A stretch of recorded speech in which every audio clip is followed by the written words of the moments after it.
A gente está no segundo sermão dessa série, A Guerra pelo Poder. E essa é uma série especial, porque nós pastores da igreja estamos fazendo um esforço como sacerdotes do Senhor na vida da igreja. E o nosso esforço é instruir vocês, a fim de que o povo não pereça por falta de conhecimento.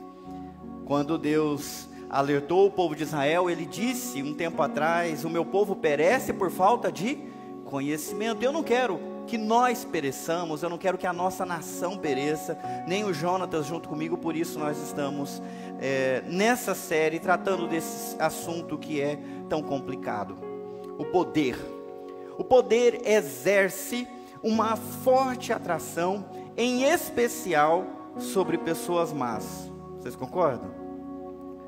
Vocês devem pensar junto comigo que uma pessoa de bem pode até mesmo desprezar o poder, como já aconteceu muitas vezes na história. Às vezes uma pessoa de bem tem uma oportunidade para crescer, para ascender na carreira, mas ele olha e pensa: não, muito obrigado, não é a hora, não é o momento, vou passar essa oportunidade, porque ela é uma pessoa de bem.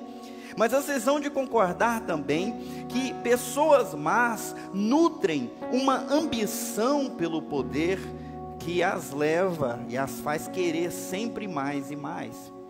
Pensando sobre a política, talvez a política seja ruim, porque geralmente são as piores pessoas que se interessam pelos mais altos cargos na cidade, no estado e no país. Talvez seja por isso. São as pessoas más que se interessam. E olha, talvez o cargo mais elevado não seja nem a de cadeira, de governador, do presidente, mas talvez a chefia de um partido, já que tanto dinheiro roda ali dentro. As pessoas de bem não deveriam abandonar a política, não deveriam anular o seu voto e também não deveriam se eximir da sua responsabilidade. Abraham Kuyper, lá da Holanda, dos Países Baixos, ele viveu no século passado e ele disse essa frase que ficou muito famosa. Eu queria que a gente lesse todo mundo junto, vamos lá? Não há 1 centímetro quadrado deste mundo do qual Cristo não possa dizer é meu. A foto que está de pano de fundo nessa cena é qual? É a Praça dos Poderes, em Brasília. Aquele espaço quadrado também faz parte do reino do Senhor Jesus Cristo. Não há 1 centímetro quadrado que Ele não diga é meu. Ele é Senhor de tudo e de todos. Mas, e quando pessoas más conquistam o poder? Quanto custa a nação como um todo quando pessoas más ascendem? O que é necessário para retomar o poder dos maus? Como restaurar uma nação roubada de sua liberdade, governada por pessoas ruins e malignas? Porque essas coisas acontecem. E talvez umas outras perguntas bem interessantes que vêm à tona agora por conta dessa guerra pelo poder. E religião? Como fica a religião? Como ficam os religiosos dentro da guerra política pelo poder? Eles devem ficar neutros ou eles podem ficar inflamados? Eles devem estar dentro da política ou eles têm que atuar fora da política? Essas perguntas têm respostas complicadas, complexas e difíceis, mas com a graça de Deus, hoje nós vamos encontrar respostas, ou pelo menos uma direção a respeito dessas perguntas, olhando para a história de uma mulher chamada Atalia. Então eu queria convidar você para fechar os teus olhos mais uma vez, para nós orarmos e pedirmos para Deus falar conosco. Senhor, a Tua palavra é a luz que ilumina o caminho. Mesmo que nós vivamos num tempo de trevas, ao abrir a Tua palavra, ela é uma luz intensa que ilumina e que nos mostra o que fazer. E é essa luz que nós queremos buscar nessa noite. Que Teu Espírito Santo venha iluminar nosso entendimento, nosso coração, e venha nos dar uma instrução precisa e verdadeira, para que nós possamos caminhar pela fé na Tua palavra, colocando em prática as Tuas instruções, e assim, Deus, colher as Tuas bênçãos na nossa cidade, no nosso estado, no nosso país. Fala conosco nesse momento, nós te pedimos em nome de Jesus. Todos que concordam dizem Eu pergunto, gente, porque amém significa que assim seja, que Deus fale conosco nessa noite. Aí eu pergunto, amém? Eu não preciso ficar perguntando. Aliás, eu já percebi que aqui na nossa igreja a gente tem um vício de, ao invés de falar amém, pelo menos quem está aqui na frente, perguntar amém? Eu faço isso, e todo mundo aqui em cima faz isso, e eu herdei isso do pastor Silas. Eu me lembro que no meu primeiro sermão de prova, eu estava tão nervoso, que toda hora eu perguntava, amém? Amém? E o cara que fez a crítica, o professor, falou, mas por que toda hora você fica amém? Amém? Amém? Bom, é por isso, eu não preciso ficar pedindo para vocês falarem amém. Toda hora que vocês ouvirem uma coisa, que vocês concordam em nome de Cristo, vocês podem dizer amém. Ok, vamos lá. Na semana passada a gente avaliou essa guerra pelo poder, estudando os 3 primeiros reis de Israel. Israel rejeitou a teocracia para abraçar a monarquia, e nós vimos os desdobramentos. Nenhum homem é perfeito para assumir o trono, mas há homens piores e há homens melhores. O melhor rei de Israel foi esse aí, Davi. Davi teve um sucessor no trono, um filho de Davi chamado Salomão. Davi também recebeu uma promessa da parte de Deus, de que nunca iria faltar um descendente dele no trono, até que chegasse o rei dos reis. O rei dos reis seria da descendência de Davi, da tribo de Judá. Nós conhecemos isso como bons cristãos que nós somos. Então começou a dinastia de Davi. O seu sucessor, sangue do sangue, filho dele com Batseba, Salomão. Salomão, por sua vez, também deixou um filho no trono. E o nome desse filho era Roboão. No entanto, assim que Roboão subiu ao trono, aconteceu algo que não estava previsto. O reino de Israel se dividiu.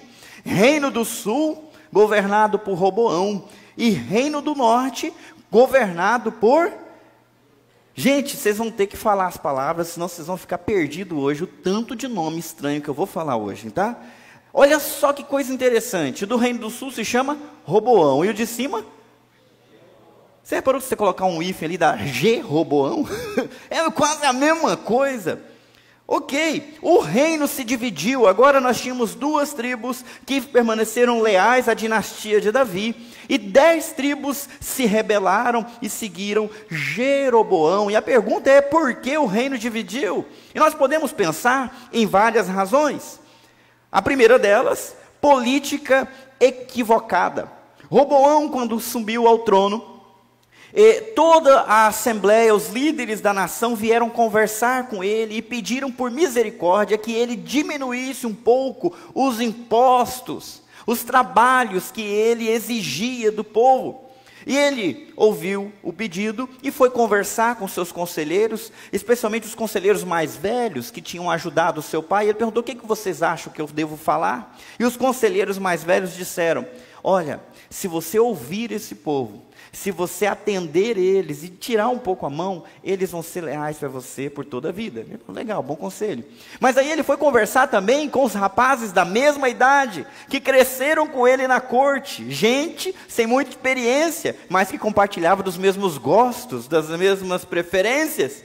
E esses conselheiros mais novos disseram para Roboão, você vai mostrar fraqueza. Você tem que dizer para esse povo o seguinte, o meu dedo mindinho é mais grosso que a cintura do meu pai. Se ele castigou vocês com açoites, eu vou castigar com escorpiões. Vocês vão trabalhar e trabalhar mais, que aqui o negócio é sério. Tem que ser duro. E foi essa a resposta que ele deu, e por conta dessa resposta, dessa política equivocada, houve um levante. Uma outra resposta pode ser porque ele elevou a carga tributária. Nenhum povo gosta de pagar muito imposto. Terceira possibilidade, uma revolução do proletariado, porque quem se revoltou contra aquele domínio era justamente os trabalhadores. Jeroboão, na época de Salomão, era o chefe, era o encarregado do trabalho em todo o reino. Então, aparentemente, os trabalhadores se revoltaram contra Roboão e fizeram Jeroboão o seu rei. Só que quando eu dou essas 3 respostas, Isso é uma leitura, presta atenção, uma leitura histórica social. E quando a gente faz uma leitura da história pelo viés social, pelo óculos das classes sociais, nós só conseguimos capturar a forma como as coisas aconteceram, nunca nós conseguimos capturar o porquê as coisas aconteceram, qual foi a causa. Eu quero que você preste atenção, porque isso aqui é importante. Apesar de ficar parecendo aula de sociologia, hoje, tudo que é falado lá fora é cheio de sociologia. E da pior sociologia possível. Então eu quero que você entenda. Quando a gente olha e tenta entender os problemas sociais a partir das classes sociais, das lutas das classes, nós entendemos como eles acontecem, mas não por que eles acontecem. Vocês estão comigo, pessoal? Então, se a gente perguntasse para alguém mais inteligente, por exemplo, para Deus, o pai dessa nação, o criador dessa nação, se a gente chegasse para ele e perguntasse por que o reino se dividiu, qual seria a resposta? Você deixou a Bíblia aberta em 1 Reis, capítulo 11? Nesse capítulo 11, mostra a derrocada do reino de Salomão, não vou ler inteiro. Mas Salomão começou a impor uma carga tributária, trabalho pesado em cima das pessoas, e também se envolver com muitas mulheres, muita riqueza. E ele abandonou o caminho de Deus. Então Deus levantou um profeta, e esse profeta foi encontrar com Jeroboão no meio do caminho, e trouxe uma palavra para Jeroboão. Lá no versículo 30, o profeta Aías pegou sua capa, rasgou em 12 partes e deu 10 para Jeroboão, versículo 31. Agora vamos ler a segunda parte do versículo 31. Olha: estou prestes a tirar o reino das mãos de Salomão e entregar 10 tribos a você. Muito anos antes de Roboão ser rei, um profeta estava dizendo que o reino seria dividido justamente 2 tribos e 10 tribos. E Deus iria tirar da família de Salomão esse domínio. Agora vai comigo para o versículo 33. Acompanha na sua Bíblia. Está escrito assim: pois Salomão me abandonou e adorou Astarote, a deusa dos Sidônios, Camus, o deus de Moabe, e Moloque, o deus dos Amonitas. Não seguiu os meus caminhos, nem fez o que me agrada. Não obedeceu a meus decretos e estatutos, como fez seu pai Davi. Então aqui nós temos a resposta do porquê. Não como. Por que o reino foi dividido, meus irmãos, segundo a resposta do próprio Deus? Porque o rei começou a adorar outros deuses, conduziu o povo na idolatria e, além disso, abandonou a instrução. Não levou em consideração as instruções da palavra de Deus, da lei de Deus, dos mandamentos que eles deviam seguir por conta da aliança que eles tinham. Esse é o porquê. E depois dessa divisão, convém a gente dar uma boa viajada numa aula de história. Reino do Norte, Reino do Sul, primeiro rei do Sul, Roboão, primeiro rei. Aliás, terceiro, dessa forma, está ótimo. Vamos avançar. Primeiro olhando para o Reino do Norte. O primeiro rei do Norte foi Jeroboão. Esse cara não era nada, não vinha de linhagem real, mas Deus o escolheu para dominar, para reinar no Reino do Norte. E ele se revoltou contra Salomão, ele ficou exilado durante um tempo, depois ele liderou essa revolta, como a gente já viu, e ele serviu como rei, mas rompeu o compromisso que ele tinha assumido de servir a Deus. O primeiro ato de Jeroboão como rei, pasmem, foi o seguinte: ele ficou preocupado, porque ainda existia um templo em Jerusalém que ficava no Reino do Sul, e o povo que amava a Deus ia fazer o quê? Todo ano ia descer para Jerusalém para adorar a Deus lá. Ele ficou preocupado deles quererem voltar para a dinastia de Davi. Então ele construiu um altar, um lugar de culto em Dan e em Berseba, e lá ele fez colocar 2 ídolos, 2 bezerros de ouro, e disse: Israel, esse é o seu Deus. Foram esses aqui que tiraram a gente do Egito. E o povo de Israel, por conta da instrução de Jeroboão, começou a adorar aqueles bezerros em Dan e em Berseba. Ao invés de adorar um Deus vivo, começaram a adorar um boi que come capim. Vocês estão comigo? Olha que loucura! Esse Jeroboão conduziu o povo para longe de Deus com medo de perder o seu domínio sobre esse povo. Bom, ele reinou durante bastante tempo e depois disso, seu filho entrou no trono, Nadab.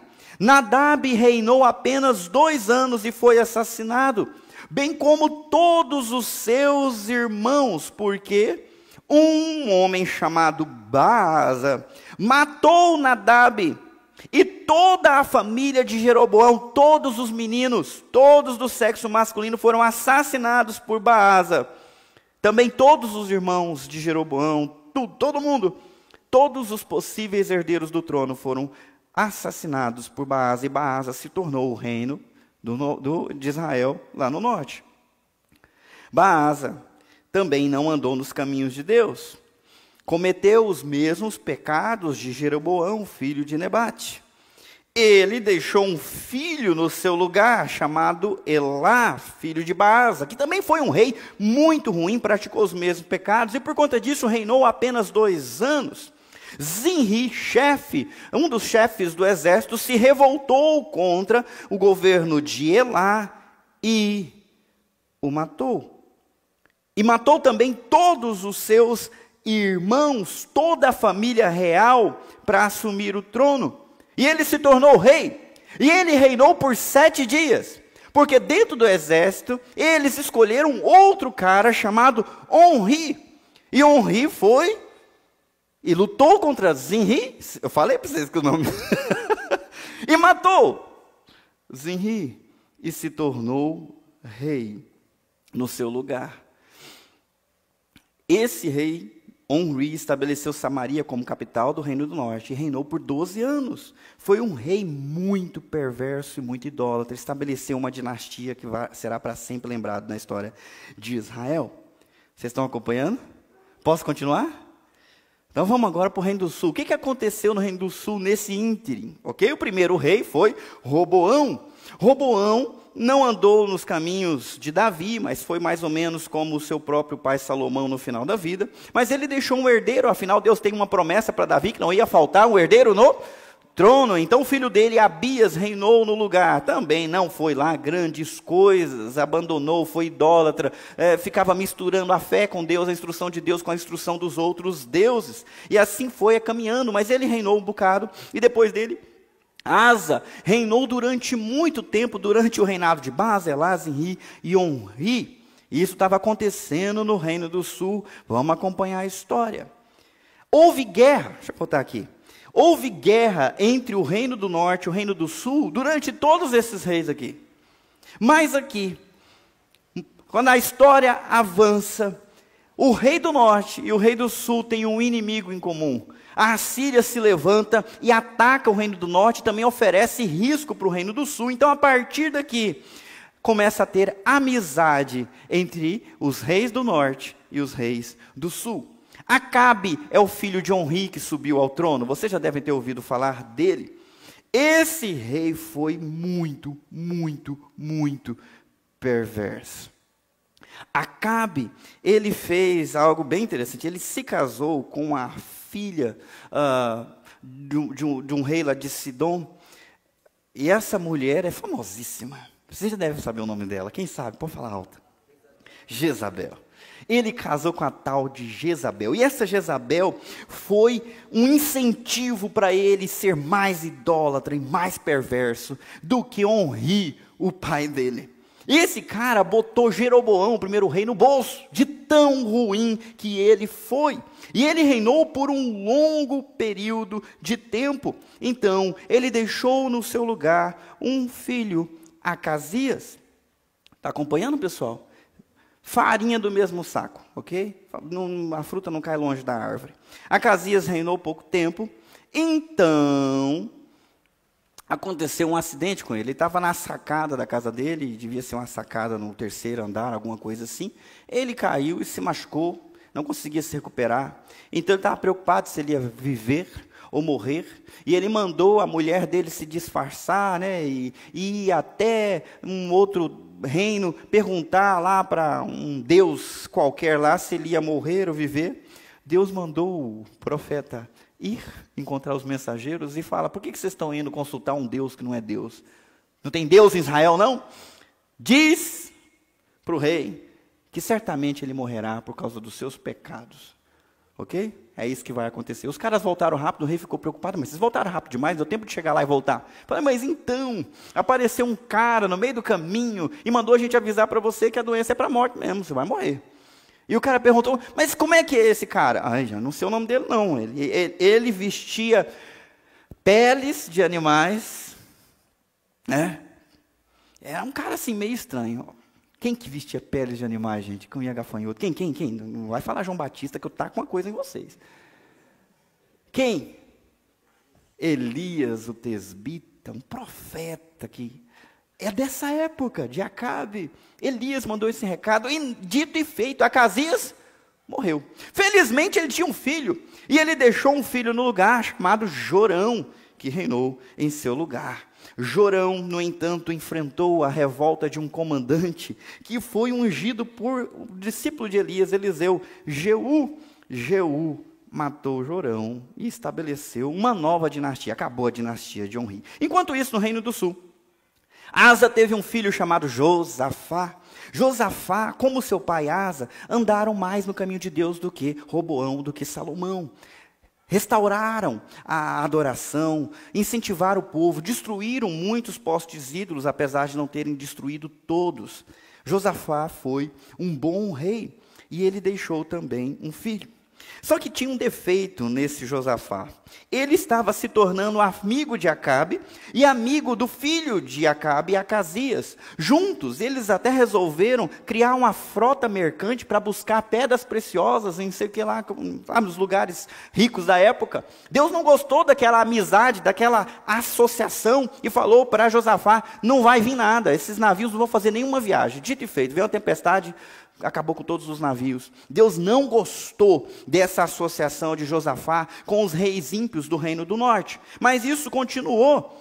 Isso continuou e se aprofundou de tal forma que Josafá foi procurar esposa para o seu filho Jeorão lá na casa de Acabe. E achou que era uma boa ideia para selar a aliança dele com Acasias, casar o seu filho com a irmã de Acasias, filha de Acabe, Jezabel, cujo nome era...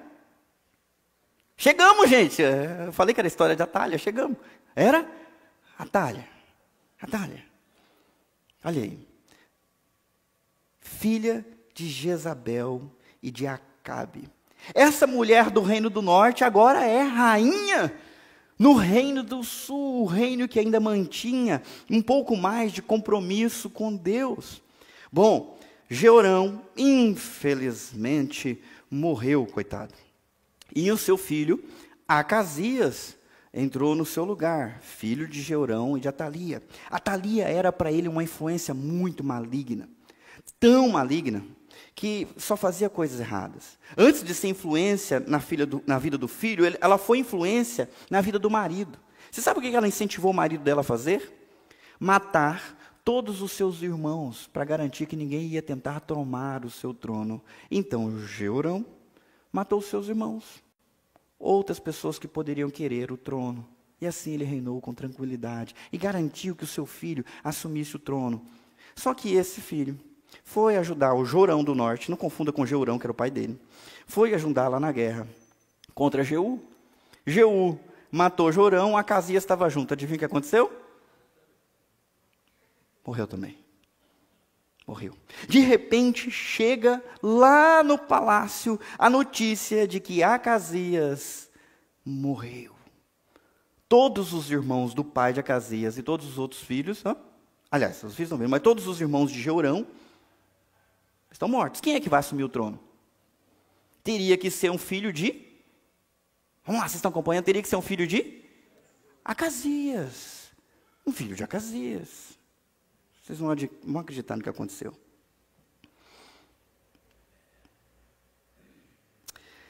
Segunda Crônicas, capítulo 22. Vamos mudar um pouquinho o lugar da Bíblia.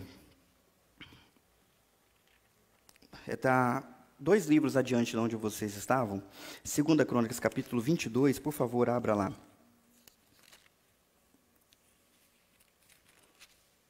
Versículo 10. 2 Crônicas, capítulo 22, versículo 10. Enquanto eu estiver ouvindo o doce som das páginas da Bíblia sendo viradas, eu não vou ler. 2 Crônicas, 22, versículo 10. E o som parou. Vamos. Quando Atalia, mãe de Acasias, rei de Judá, soube que seu filho estava morto, mandou exterminar o restante da família real de Judá.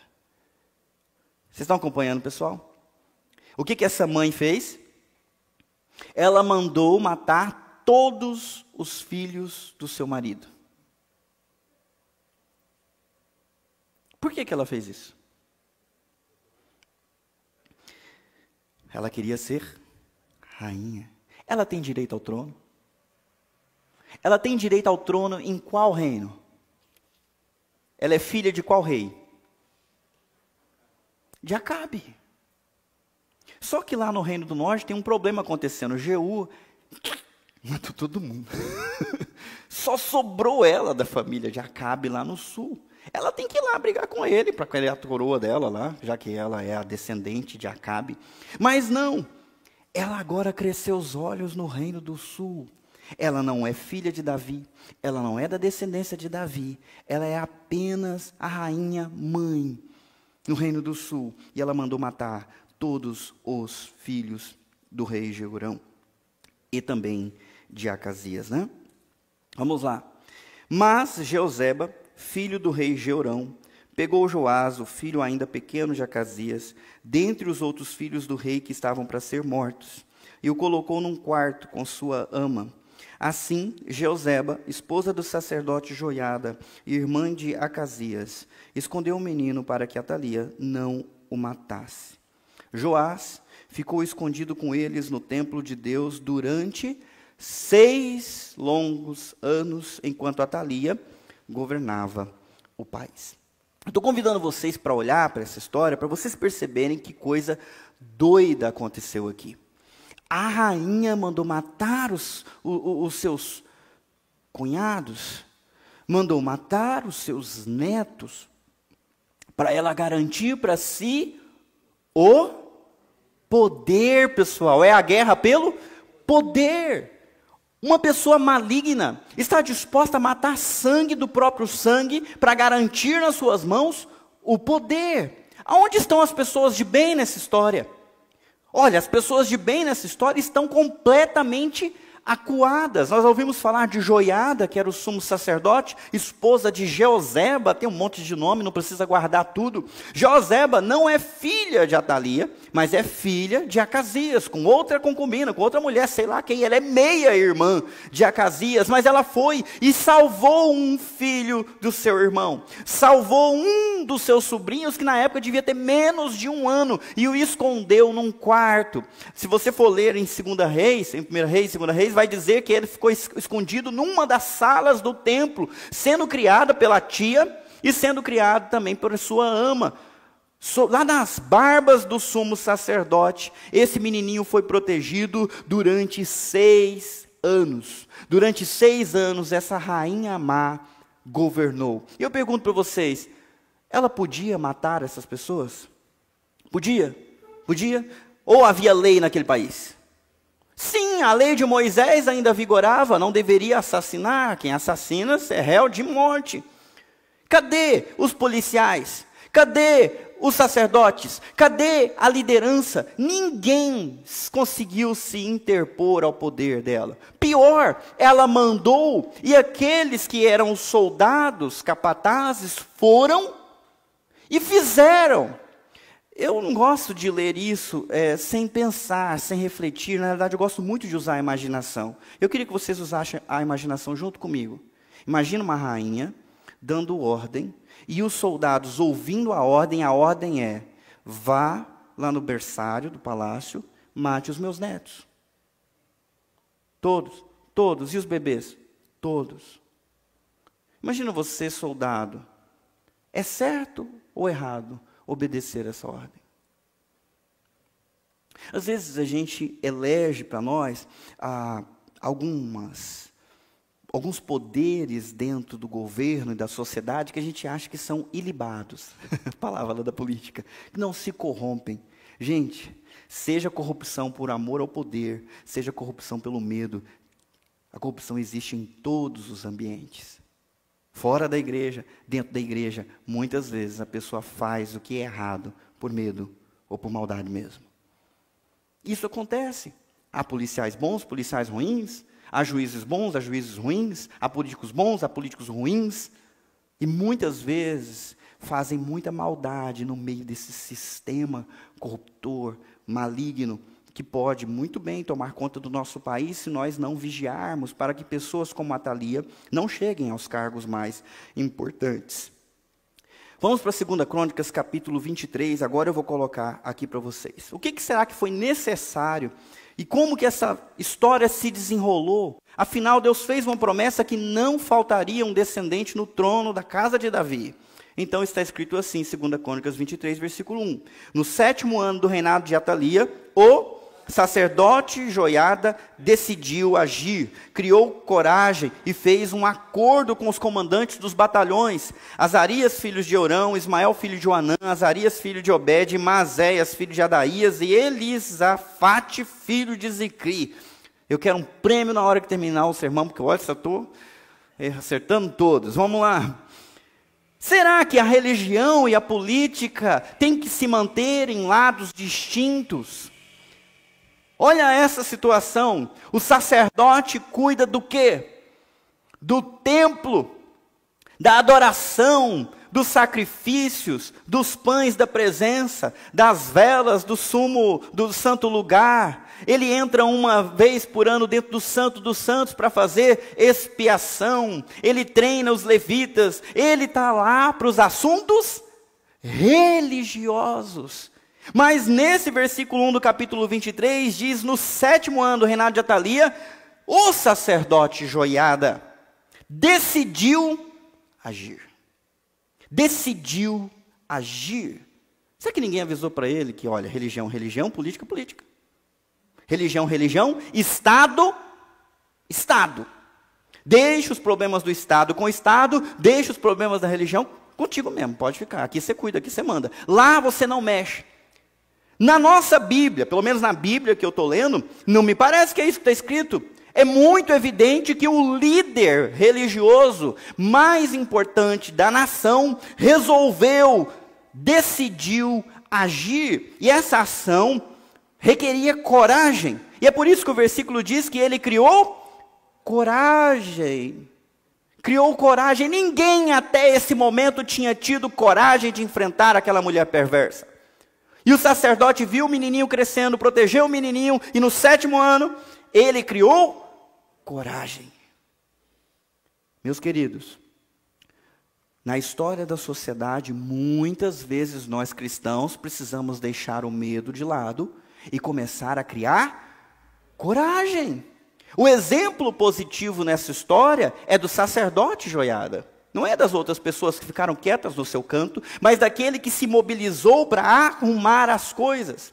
E para se mobilizar, para colocar de novo a dinastia de Davi no trono, não era algo simples, não era algo fácil, era algo perigoso, extremamente arriscado. E ele não conseguiria sozinho, então ele foi atrás de fazer um acordo com quem, meus irmãos? Com os comandantes. O líder religioso foi fazer acordo com os líderes militares. Epa, está errado isso aí. Está errado isso aí, não pode. Eu estou contando uma história para vocês, eu quero que vocês vejam, apenas vejam a história. Depois a gente vai tirar as conclusões. Eu quero que vocês vejam o movimento dele, acordo com os comandantes dos batalhões, cita por nome. Ele foi um a um, com risco de vida, falando, tem um menino escondido no templo, filho do rei, da descendência de Davi. Eu quero colocar ele no trono. Vocês estão a favor, contra, vocês vão me ajudar ou não? Qualquer um podia dar com a língua nos dentes. Olha o risco que ele correu. Vamos continuar. Esses homens viajaram por todo o reino de Judá e Convocaram os levitas, presta atenção, convocaram os levitas. Quem são os levitas? Eu gosto de perguntar porque muita gente acha que levita é aquele que toca aqui na frente, né? O William, levita. Não, o William não é da tribo de Levi. Não tem nada a ver com... Você tem pé lá no Judá, nos judeus? Não, né? Apesar do chapeuzinho aí, não é judeu. Tem nada a ver com o Leandro. O Leandro, não, é judeu. É, Carol, tem nada de judia, de jeito nenhum. Levita, na realidade, eram os descendentes da tribo de Levi, e que lá em Israel foram separados, eles não tinham sequer posse, herança, porque eles foram separados para ajudar os sacerdotes nos serviços religiosos. Era essa a função deles. E é por isso que na época de Davi eles cantavam os instrumentos, cuidavam das portas, trocavam as coisas, traziam lenha, limpavam as coisas, lavavam tudo. Sabe, tinha uma escala para eles servirem a religião, a adoração ao Deus Yahvé. E olha só, esses comandantes lá no país viajaram para encontrar os levitas e convocar os levitas. Os militares agora indo atrás dos religiosos. E também não só os religiosos, mas os chefes das famílias de todas as cidades para irem a Jerusalém. Nós vamos dar um jeito no problema. Todos se reuniram no templo de Deus, onde firmaram um pacto solene, firmaram uma aliança, firmaram um trato com o jovem rei Joás. Joiada lhes disse: aqui está o filho do rei, chegou a hora de ele governar. O Senhor prometeu que um descendente de Davi seria nosso rei. Por que o sacerdote da religião está se envolvendo com um problema de Estado?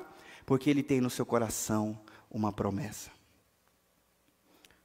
Então por que nós não devemos ficar tão de fora, como muitos de vocês acham que nós devemos ficar? Porque nós temos no nosso coração uma promessa, a não ser que não tenhamos. Eu, desde criança, ouço que o Brasil será, naquela época, era bastante tempo atrás, um celeiro de missionários. Você ouviu também, né, Arnaldo? Eu ouço falar, olha, o Brasil... Deus vai levantar o Brasil para abençoar as outras nações. Essa promessa, eu tenho ela no meu coração, apesar de ficar muito desconfiado dela por muitas vezes, porque já estou com alguns aninhos. Semanas atrás eu fui participar de uma conferência e tinha uma moça pregando, ela da Igreja Batista, se não me engano, e ela mora lá na Europa. Ela é missionária pela ABU, a Aliança Brasileira Universitária. Ela foi muito importante aqui no Brasil, até que Deus a chamou para a Itália. E ela foi para a Itália, e ela falou que há pouco tempo, alguns anos atrás, Deus começou a despertar ela. Então ela estava assim, numa vibe meio doida lá, sabe? Bem fervorosa e tudo. E ela pregou, cara, mas mexeu comigo, deixou o coração ardendo e chorando também. No final, ela abriu para perguntas, eu não resisti. Eu falei, nossa, gostei muito do que você falou e tudo. Mas, poxa, desde pequeno eu ouço falar que o Brasil é um celeiro de missionários, até agora eu não vi nada disso. O que é? Como que você explica? Ela falou, perguntou meu nome, eu para explicar o meu nome para ela. Bom, pula essa parte, não ri. Ela falou, olha, vamos lá. Eu cheguei aqui com meu marido e fomos visitar as igrejas que a gente conhece. E que alegria estar aqui no Brasil. Igrejas com milhares de pessoas no domingo. Lá na Europa não tem isso, não. Deus está fazendo algo maravilhoso aqui. Vocês que não estão percebendo. Quando você compara com o resto do mundo, tem algo acontecendo aqui. Eu comecei a olhar o negócio para os outros lados. Não, poxa, é verdade. Tem algo acontecendo no Brasil? Tem muito evangélico no Brasil? Tem muito cristão no Brasil? Sim. Tem países que não tem. Na Europa, as igrejas estão fechadas. Uma brasileira está indo pregar na Itália. Eu tenho um pastor amigo meu que pregou em acampamento quando eu era adolescente, que hoje é pastor na França. Tem um outro amigo meu que está pregando em Portugal. Os brasileiros estão indo para o mundo levar o evangelho e trazer aquelas gerações de volta para o caminho. Então eu creio agora. Agora eu creio de verdade nesse negócio. O Brasil será sim um celeiro de missionários. Essa é a promessa. Mas será que essa promessa vai se cumprir sem que a gente se mova? sem que a gente tenha coragem de tomar postura e posição, tal qual Joiada. Ele disse para todo o povo reunido: o Senhor prometeu que um descendente de Davi seria nosso rei. No momento, quem está sentado no trono de Davi é uma filha de Jezabel, não é uma filha de Davi. Nós temos que tirá-la de lá. Nós temos que tirá-la de lá. E nós vamos tirar ela de lá. Continua a história. Vocês devem fazer o seguinte: quando os sacerdotes e os levitas entrarem em serviço no sábado, uma terça parte de vocês ficará de guarda nas portas. Outra terça parte irá ao palácio real. E a última terça parte ficará de guarda na porta do alicerce. Os demais permanecerão nos pátios do templo do Senhor. Olha só, ele não apenas começou a agir e se encorajou, como ele se envolveu criando um plano. Qual foi a palavra que vocês leram 3 vezes? Terça. Ele diz, um terço para cá, um terço para cá, um terço para lá, nós vamos fazer assim. Ele criou um plano.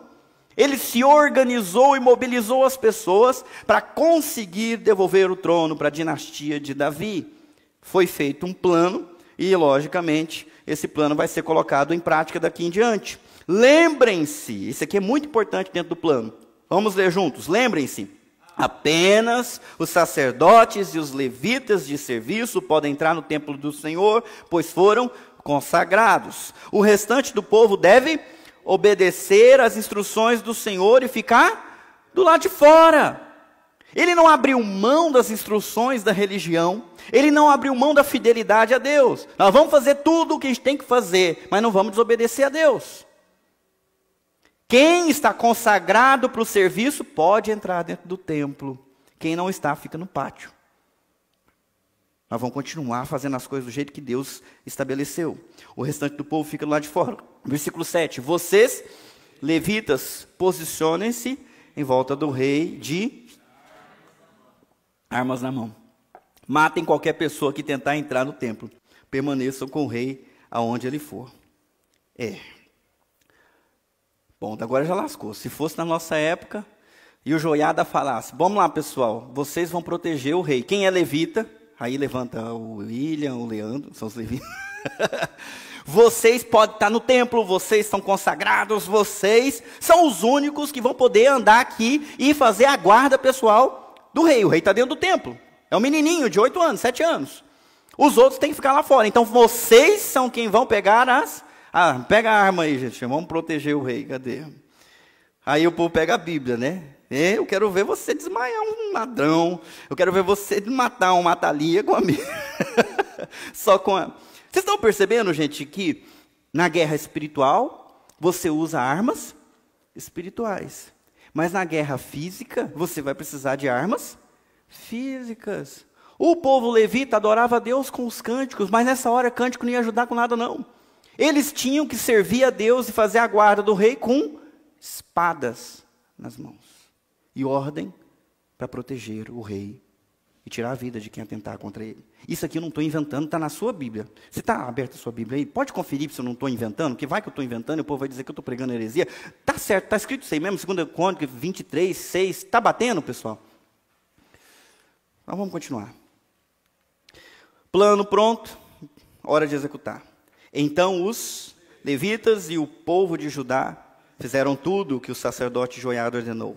Os comandantes se encarregaram dos homens que iam entrar em serviço naquele sábado e dos que iam sair. Eles checaram para não ter nenhum penetra, nenhum traidor no meio. Quem está no nome, tem no nome aqui, cara crachá não entra. Ok? O sacerdote Joiada não deixou ninguém ir para casa no fim do turno. Nós precisamos de muita gente para conseguir fazer o que a gente vai fazer. Continua. Depois Joiada forneceu aos comandantes as lanças e os escudos grandes e pequenos, que haviam pertencido ao rei Davi e que estavam guardados... Na onde? Escondido dentro do templo de Deus. Escudo, espada, grande, pequeno, lança. O povo não era crente, não. Nós somos mais crentes que eles, não somos não, gente? Não, que isso. Nós somos mais crentes que eles. Somos mais crentes que Joiada. A gente não gosta dessas coisas. Armas espirituais para batalha espiritual.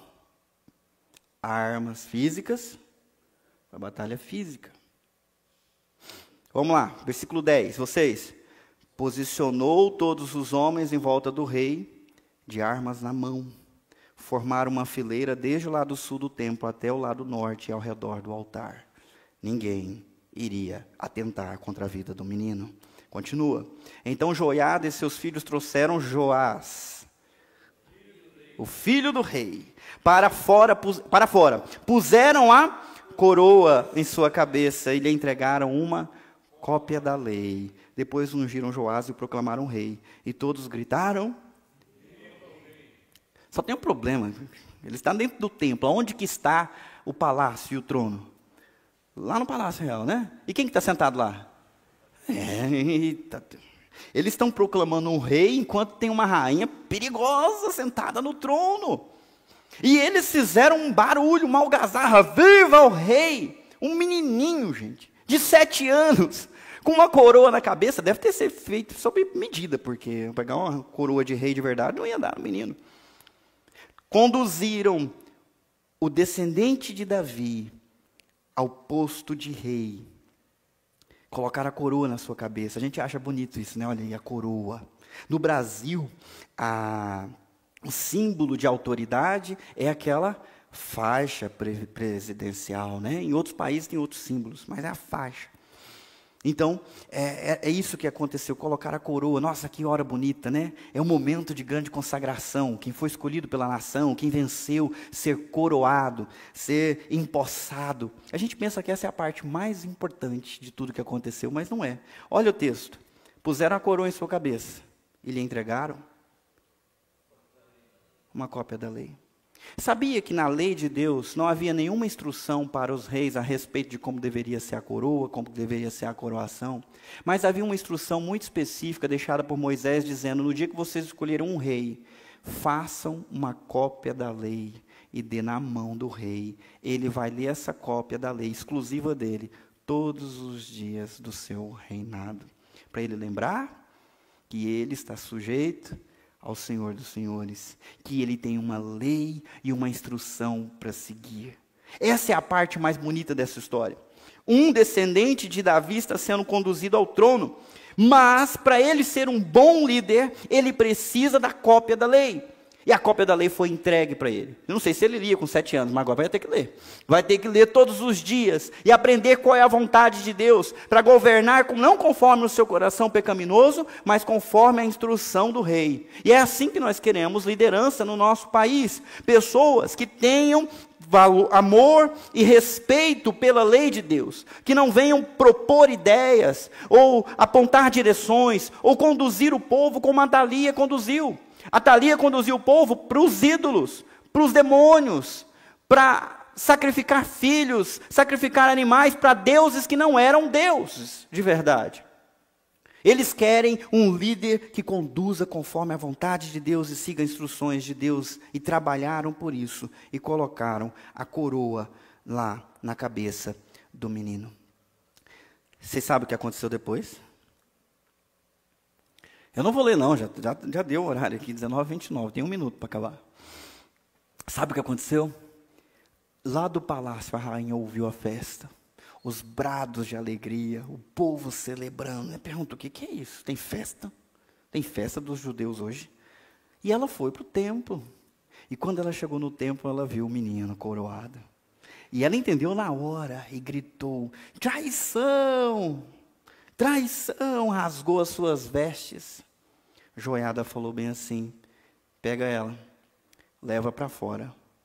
Ninguém vai morrer aqui dentro, lá fora. E se alguém seguir ela? Não sei se alguém seguiu, a Bíblia não conta. Mas a última descendente de Acabe morreu naquele dia. E Joás se tornou rei. Enquanto Joiada começou um grande avivamento em todo o país. Eles purificaram o templo, jogaram fora os ídolos. A lei de Deus começou a ser ensinada nas reuniões das pessoas, no templo, de casa em casa, em todos os lugares, o povo começou a voltar para Deus, e Joás se tornou um rei muito bom, a cidade começou a prosperar, o reino começou a avançar, até o momento que Joiada morreu, bem velhinho. E desse instante em diante, Joás começou a não prezar mais pela lei de Deus, começou a desviar o seu caminho, seu coração já não era fiel, e ele chegou mesmo também a adorar ídolos. Um dos filhos de Joiada criou coragem e veio para o rei e disse: rei, o que você está fazendo? Você não pode fazer isso. E ele falou contra aquela idolatria. E o rei mandou matá-lo. Filho do cara que salvou a sua vida. Para mostrar para a gente, meus irmãos, que líderes podem andar no caminho ou podem se desviar do caminho. Cada um de nós responde pela sua própria postura.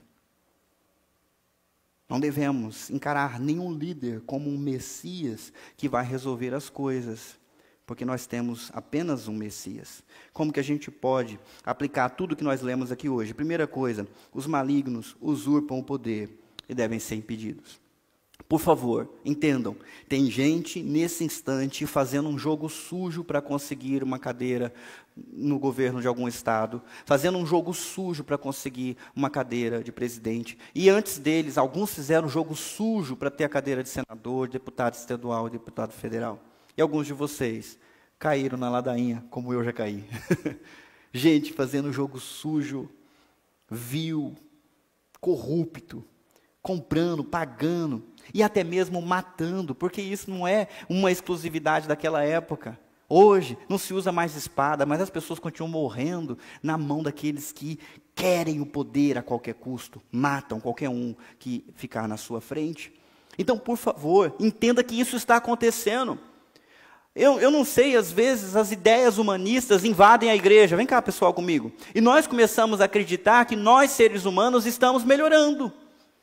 Que a geração após geração nós somos mais inteligentes, mais cultos, mais sensatos e mais entendidos das coisas. Nós somos muito mais inteligentes que os nossos pais, não é verdade? Que os nossos avós, que dirá então 5 gerações atrás. E aqui para essa época, não sei quantos anos antes de Jesus, esse povo aqui era ignorante. Eles matavam fora do templo para não matar dentro do templo. Matar por matar. Nós é que somos inteligentes, é isso, pessoal? Pois eu digo para vocês, o ser humano não está melhorando, o ser humano está piorando. Os únicos seres humanos que melhoram são aqueles que creem no Senhor Jesus Cristo e entregam a sua vida a Deus. Esses sim estão sendo aperfeiçoados de glória em glória, de fraqueza em fraqueza. A vida deles é como a luz que vai desde o alvorecer até o meio-dia se tornando cada vez mais clara. Esses sim estão sendo limpos e transformados e param de pensar com a sabedoria do mundo para pensar com a sabedoria divina.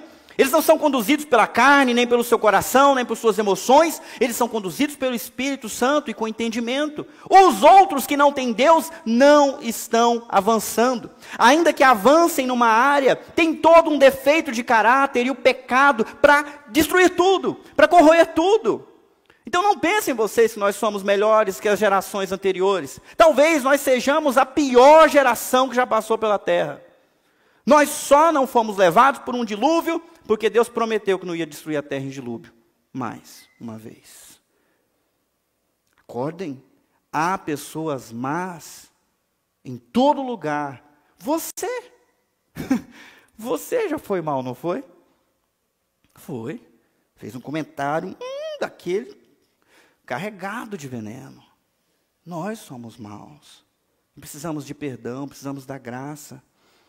Então, devemos tomar cuidado, não devemos confiar cegamente nas pessoas, nem acreditar em tudo que elas falam, em tudo que elas prometem. Há muita mentira, e ai daquele que cai na mentira. Os malignos usurpam o poder, devem ser impedidos, e devem ser impedidos o quanto antes, porque se a gente deixa para depois, é mais difícil de tirar eles do poder. O pior legado de pessoas malignas no poder é a apostasia. Eles influenciam as gerações para o caminho errado. Eles desvirtuam o que é virtude e conduzem as pessoas para abandonar os caminhos de Deus, não prezar pelas coisas de Deus.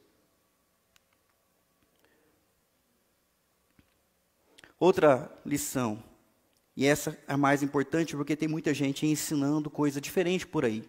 Eu mostrei para vocês uma história bíblica mostrando que a religião tem um dever para com a sociedade.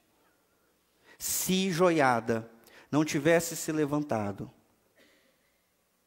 Joás não teria sentado no trono. E sem sentar no trono, Joás não teria tido um filho. E sem ter um filho, estaria cancelada, estaria interrompida a linhagem do Messias. Isso só aconteceu porque um líder religioso se envolveu nas coisas do Estado. Vocês estão acompanhando, gente? Vocês estão assustados com isso ou não? Quem conhecia essa história? Só para eu ter uma ideia aqui. Conhecia? Você tinha encarado por esse lado? Tinha pensado nisso? É um líder religioso envolvido nas coisas do Estado.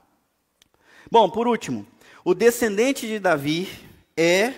Leiam vocês. De quem que eu estou falando?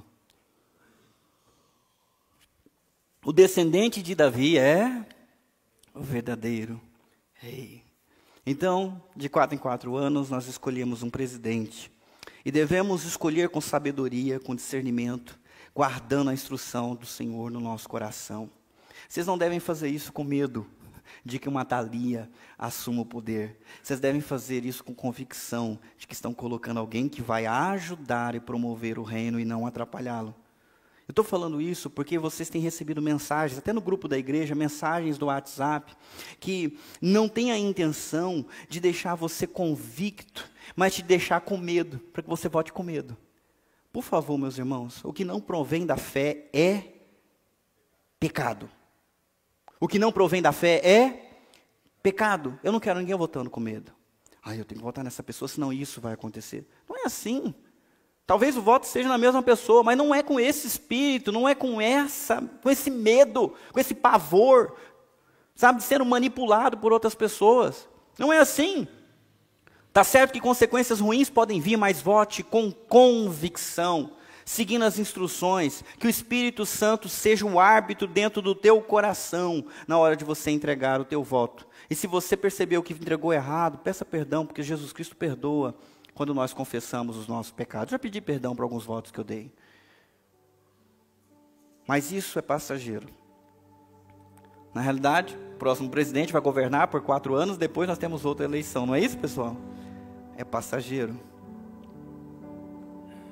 Mas tem um cara, Senhor, cheio de sabedoria, como nunca houve igual. Ele não recebeu uma coroa igual à coroa de Joás, feita sob medida. Também não era suntuosa. Era uma coroa de espinhos, que foi colocada na sua cabeça com violência para furar e ferir. E além disso, os soldados pegaram um pau, uma madeira e bateram naquela coroa para ela cravar na cabeça desse rei. Um rei que se entregou para morrer no lugar dos seus súditos, que se entregou à morte para salvar os seus servos, o seu povo. Seus discípulos, que tinham esperança de que ele ia restaurar o trono de Jerusalém e se assentar no lugar do seu pai Davi, ficaram desesperados. Nós enterramos eles, achamos que ele seria nosso rei, mas ele morreu. Até que Jesus apareceu de novo, vivo, e explicou para eles o que eles ainda não tinham conseguido entender. Ele disse várias vezes: o meu reino não é deste mundo. O meu reino não é desse mundo. Ele ressuscitou, recebeu toda a autoridade nos céus e na terra. Diante dele, um dia, todos os reinos vão se render.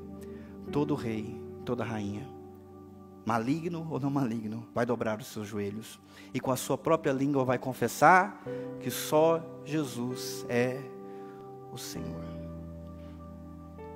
Então, meu querido, quando você for voltar, sirva o Senhor Jesus Cristo. Ele é rei para sempre. E eu acredito que Ele deseja o melhor para o nosso país. Ele deseja o melhor para a nossa nação.